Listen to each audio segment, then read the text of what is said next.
Okie dokie. Well, here we are again. Are you ready for the fourth installment of this series? We are slowly moving away from the basics and heading towards the finer points of writing an English composition. Today, we're going to look a little more closely at the introduction and how we can help the readers have a better understanding of the topic before getting into the nitty-gritty of your composition. So let's do it. You know, I could probably drop this slide from the video, as I guess you already know what we're going to do. But I'm going to leave it in here just in case you forgot. And here you go. Just to make it a little more interesting, here is a picture of a hot dog I ate in Australia once. It was so good. It was really spicy and had a kind of smoky flavor. I can't wait to go back and have another one. Alright, enough of that. Let's study some English. We've talked about the structure of a composition in each stage of this course so far.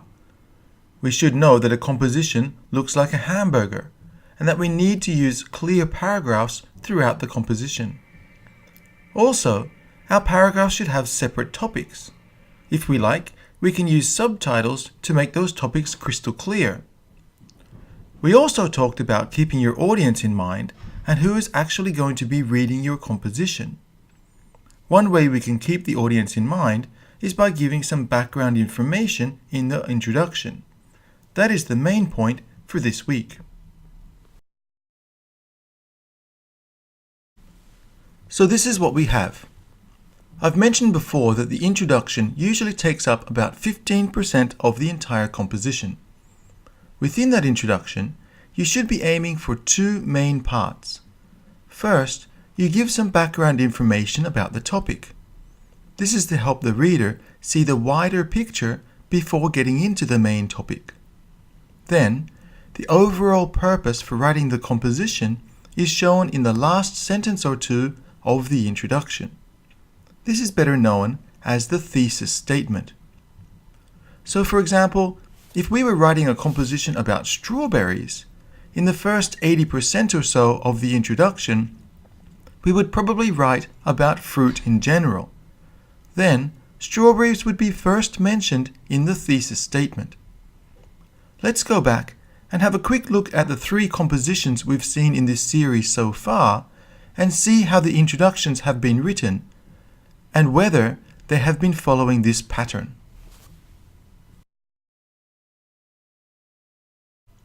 Back in stage 1, we looked at a recipe for a smoothie. That seems like ages ago, doesn't it? In this introduction, you can see that there is background information talking about drinks and health.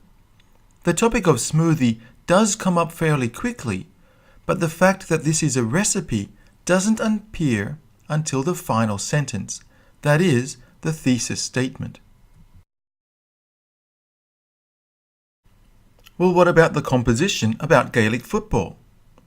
Again, if you look carefully, you'll see that the first 80% or so of the introduction talks about various sports, and then finally in the thesis statement, we see that this composition is going to be about Gaelic football.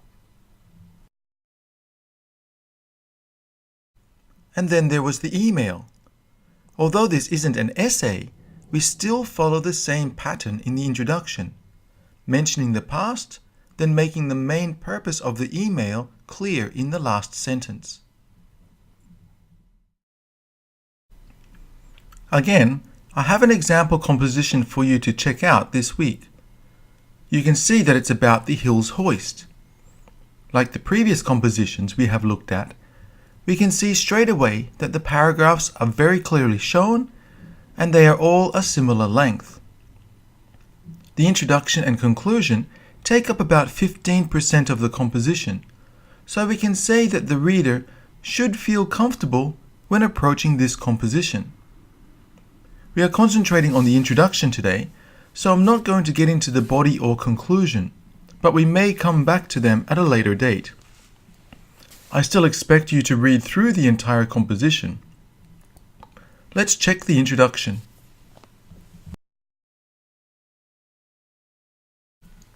And here it is. We said earlier in the video that we want to have a bit of background information first. We can see here that the writer has brought up the topic of housework first, and that most people dislike doing housework.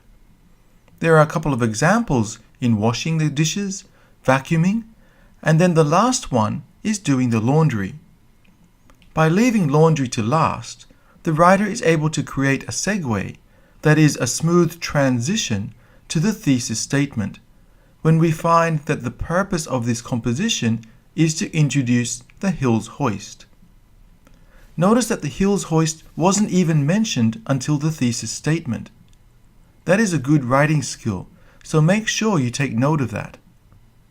If I were to be a little critical of this introduction, I would say there needs to be a little more background information, even if it's just one more sentence. Going for 80% background information, 20% thesis statement, or even 90% 10% is going to give you the best balance for a good introduction. Okay, we're now on to the Your Turn section. In the composition this week, I introduced the Hills hoist to you. This is a really useful product, and you'll find most homes in Australia have one of these. What I would like you to do is describe a product that is useful for a university student who is living alone. When you write, imagine that a high school student who is preparing to live alone in an apartment when he or she is at university is going to read your composition, and make sure you spend a little extra effort on your introduction this week. Well, that is it for this video. I hope you have found it easy enough to follow.